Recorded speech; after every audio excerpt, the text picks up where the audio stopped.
Kung sawa ka ng marinig ang Infinix GT50 Pro, Poco X8 Pro, Camon 50 Ultra at kung ano-ano pang mga phones na sulit bilhin or solid bilhin ngayong 2026 para sa mid-range level segment, sa tingin ko para sa iyo itong phone na to. Dahil masasabi ko na mas worth it tong bilhin at mas sulit tong bilhin kaysa sa mga phone na nabanggit ko. Dahil una, meron tong Dimensity 8500 gaming chip kaya kung gaming lang yung priority mo, palag-palag tong phone na to. Pangalawa, meron tong massive 9020 mAh battery capacity, naka 6.83-inch 165Hz AMOLED screen display, meron ding decent camera setup at higit sa lahat, panalo yung presyo or definitely mas worth it yung presyo kaysa sa mga phone na nabanggit ko. At itong phone na to ay ang iQOO Z11 5G. Kaya kung sawa na kayo sa mga Infinix, Tecno and Poco phones na lagi nyong naririnig para sa mid-range level segment, tara! Pag-usapan natin at alamin natin kung para nga ba talaga sa'yo itong ating iQOO Z11 5G. Okay, skip na natin ang unboxing sa phone na to since meron na tayong nagawang unboxing video dun sa ating second channel. Nga pala, follow nyo rin yun dahil meron tayong mga latest update at marami kaming niluluto sa channel na yun. Kaya abang-abang kayo dun. Anyway, simulan natin pag-usapan yung build and design ng phone na to. Kapag sa looks nito, actually, nung una ko siyang nakita, napansin ko agad na meron tong kamakha na phone. Which is, same sila ng design language ng mga Oppo phones na nakita ko. Oppo Reno 15 and also Reno 16. Yan yung mga phones sa una kong naalala nung nakita ko yung design nito dahil na rin sa iconic or signature camera island design nito. Pero kung hindi natin papansinin yung part niyan, to be honest, maganda naman talaga yung design niya. Minimal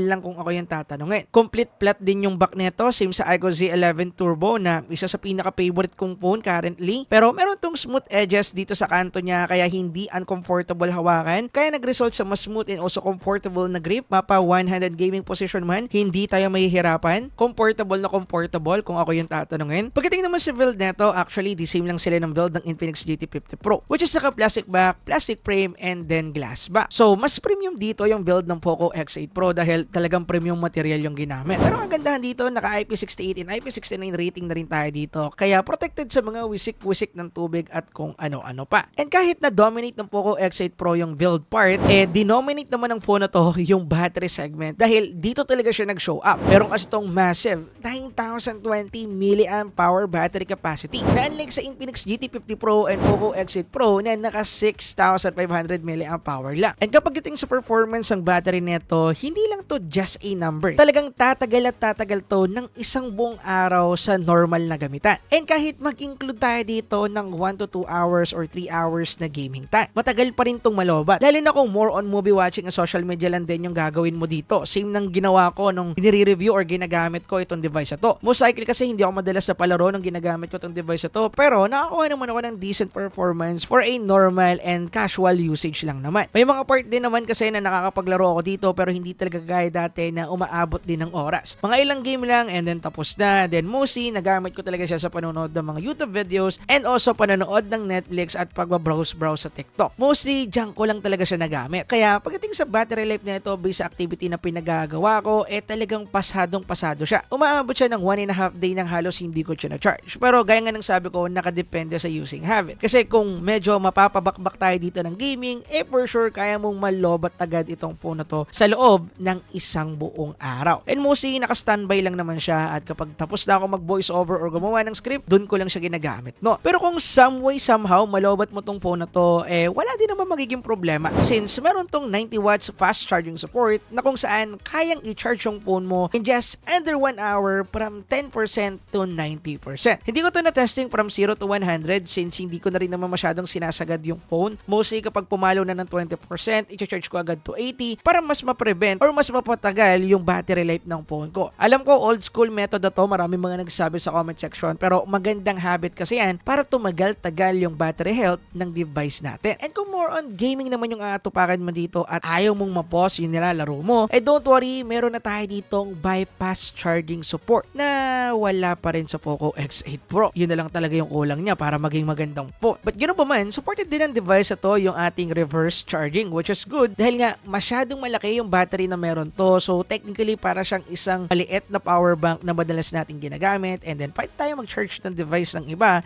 gamit yung massive battery nito. Pogi points pa yan kay Crush kung may Crush ka, diba? Moving on, hindi lang battery yung malaki sa device na to dahil malaki din yung display na ginamit dito. Pero kasi itong 6.83 inch, 165Hz, 1.5K resolution, AMOLED screen display. And kung more on Netflix lang din naman talaga yung pinanonoodan mo gaya ko, which is nasabi ko rin kanina, mama-max out or mama-maximize natin yung overall capability ng display nito since meron na tong Widevine L1 support pagdating sa Netflix. And gusto ko agad linawin na yung ating 165Hz is just a adaptive refresh rate. Meaning lang noon, lalabas lang yung 165Hz if supported ng apps or ng games na gagamitin natin yung 165Hz. And mostly, iilang mga games and also applications lang yung nagsusupport ng higher than 120Hz in terms of refresh rate. Kaya mostly, yung refresh rate na makukuha natin dito, pag nagda-navigate tayo sa mismong interface ng phone, naka 120Hz lang. Pero kahit na ganoon, dahil nga meron tong adaptive 165Hz, meron mga games na supported ang 165 and 144Hz frame rate generation. Which is based sa mga ginawa kong testing at saka sa experience ko sa device na to,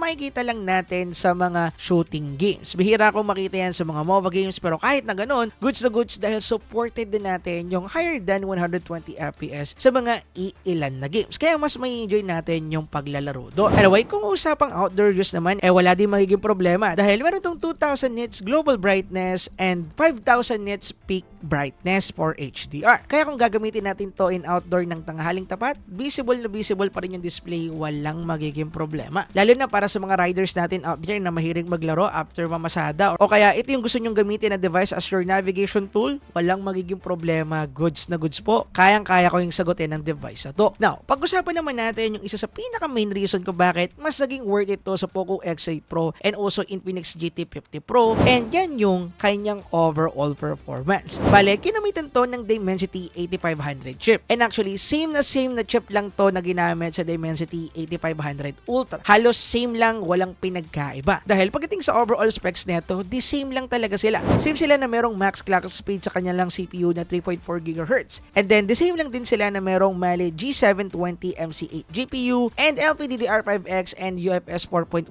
RAM and storage version. And para hindi kayo makonfuse, Dimensity 8500 lang talaga yung meron na chipset. Kaya nagkaroon ng 8500 Ultra dahil yan sa tweaking or aggressive na tweaking na ginawa ni Poco and Redmi para mas maging aggressive or mas enhance yung kanilang Dimensity 8500 chip pagdating sa gaming, which is nagbigay ng 1 to 3% bump up increase pagdating sa kanyang performance in terms of overall gaming capability, which is naging cost din kung bakit medyo mas mabilis uminit ang mga phones na merong Dimensity 8500 Ultra. Kaya kung mapapansin natin yung Antutu benchmark score natin sa Poco X8 Pro Max, sa Poco X8 Pro and also sa iQOO Z11 Turbo, kung makikita ninyo, the same lang sila halos na nakuha na score dito. And kung ikukumpara naman natin to sa Infinix GT50 Pro, di hamak na mas malakas yung chipset na ginamit sa C11 5G kaysa dito sa Infinix GT50 Pro, which is nag-translate din naman talaga pagdating sa overall gaming performance net. Bale, naglaro kami ng 30 minutes sa Genshin Impact and max out graphical preset settings and then 60 FPS combo. And then dito, nakakuha tayo ng decent and solid maximum and maintaining 60 FPS. Pero meron pa rin naman naka or mga part na bumababa or nagdidip to ng 45 FPS pero papitik-pitik lang naman yan at bumabalik din agad sa 60 FPS. Makikita rin natin sa graph na maintaining lang yung mga dips na nakikita natin dyan is yung mga transition or pagte-teleport natin sa iba't ibang mga mapa. Pagdating naman sa mga MOBA game, basic lang din dito dahil nakakuha na tayo dito ng solid 120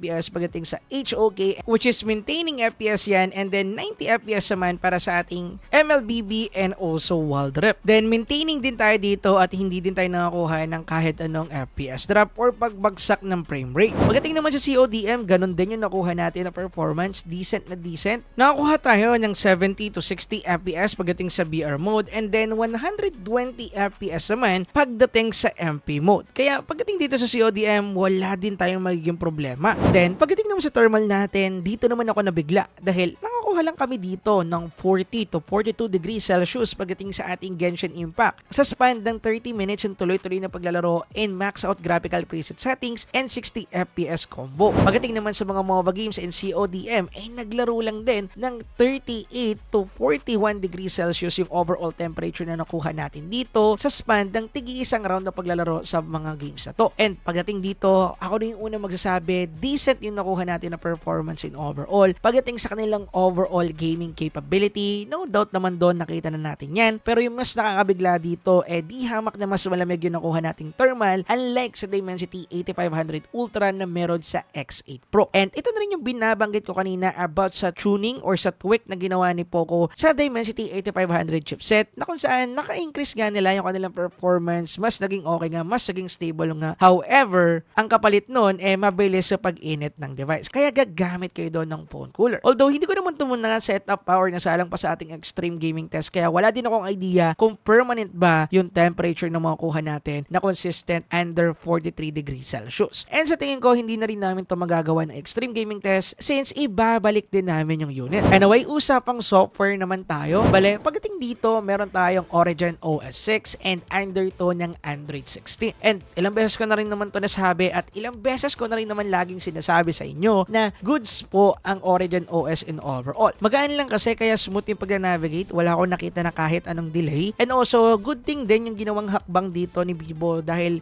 Origin OS na rin yung ginagamit natin na OS para sa mga global roam po sila, which is good dahil nga isa to sa mga operating system na hindi ganong kabigatan and well optimized kung ako yung tatanungin at least based sa experience ko. Pero syempre hindi perfecto to pagdating sa software since isa tong China ROM. At ito rin yung pinaka cons niya kung ako yung tatanungin. And dahil nga China ROM to, wala tayo ditong Google Play services kaya kinakailangan natin siyang i-install manually and uninstall yung napakadaming Chinese bloatware out there at saka ayusin yung notification settings natin para hindi magkaroon ng sandamakmak na notification dito. And kung medyo na-overwhelm kayo dyan, don't worry, madali lang po yan i-set up. Panoodin nyo tong video na to, tinuro ko na po dyan lahat. So mostly, ito yung isa sa pinaka-major cons ko pagdating dito sa ating China ROM bar. Yan. Anyway, next naman natin pag-usapan yung ating camera capability. Bale, pagdating dito, meron tayong 50 megapixel main camera sensor and also isang auxiliary lens. Bale, isang camera lang tayo pagdating dito sa ating rear camera. Meron nga rin pala tong selfie camera na 16 megapixel camera sensor and pagdating sa mga output na nakuha natin dito, gaya ng nasabi ko kanina, decent yung nakuha natin na overall quality. Goods yung color, which is andyan pa rin yung pamosong color science ni Vivo pagdating dito. Medyo ini-enhance ng konti yung saturation ng mga images, which is halatang halata. Kagandahan dito, meron pa rin tayo dito mga color preset mode, which is meron tayong neutral, texture, and also vivid mode. And most ng mga photos na nakikita nyo ngayon is shoot sa natural mode, which is yan naman talaga yung madalas kong ginagamit dito. Pero ganun pa man, makikita pa rin natin na medyo may enhancement doon sa saturation ng mga colors na nakikita natin dito, which is pretty normal para sa mga Android phone na nakita natin. Then, pagdating naman sa kanyang HDRA, decent na rin kung ako yung tatanungin since yung detail sa shadow part and also sa highlight nandun pa rin, present pa rin, kaya walang problema. But syempre, hindi pa rin to perfecto dahil merong mga part gaya na lang sa shadow part na talagang nagka-crash out yung detail and mayroong mga part din or mga shoot kami na medyo overexpose yung highlight, which is normal para sa isang phone na hindi naman talaga camera-centric yung focus. Ganon din yung feedback ko pagdating sa kanyang selfie camera. Decent enough na rin, makakakuha na rin tayo dito talaga ng good looking photo na pwede na nating isend kay crush or sa jowa ninyo kung gusto nyo mag-update. Ang tanong, meron ba? Joke lang. Pagdating naman sa video capability nito, kaya na ito mag-shoot ng 4K at 30 and also 60 FPS para sa ating main camera with OIS by the way. Kaso nga lang, 1080p at 30 lang yung supported nito pagdating sa ating selfie camera. Which is gaya ng sinabi ko sa inyo, hindi ganun ka-acceptable para sa phone na nasa almost 20,000 pesos na yung presyo. And speaking of presyo, isa rin to sa pinanalo ng device ito. Dahil currently, yung presyo nito is nasa 19,000 plus pesos lang, unlike sa 23 to 25,000 pesos ng Infinix GT50 Pro na definitely kitang-kita naman natin na mas lamang ito. Oo, dikit yung presyo nito sa Poco X8 Pro since yung presyo nun is nasa 18 to 17,000 pesos. Pero kagandahan kasi dito kapag nagkaroon tayo ng sale month, nagsisale to ng up to 17,000 pesos. Which is is a good pricing if ever man na mabibili natin yan sa ganong promo sale price. Pero kahit naman mabili natin to sa 19,000 pesos, good sa rin to para sa overall specification and value na makukuha natin sa kanya. Kaya kung magtatanong kayo sa akin ngayon, goods ba talaga itong bilhin kaysa dun sa mga nabanggit natin na mid-range phone out there? Kung ang gusto mo talaga sa isang phone merong massive na battery, merong magandang gaming capability, may okay na UI and also software, and also okay lang sa'yo yung cons niyan na pagiging isang China ROM, go for this phone. Good po siya in overall. Ako rin unang magsasabi sa inyo. Anyway, dito ko natatapusin yung video, and kung meron kayong mga phones sa tingin niyo mas sulit bilhin kaysa dito sa ating iQOO Z11 5G, comment nyo naman dyan sa ibaba at pag-usapan natin. Anyway, yun lang. Peace out.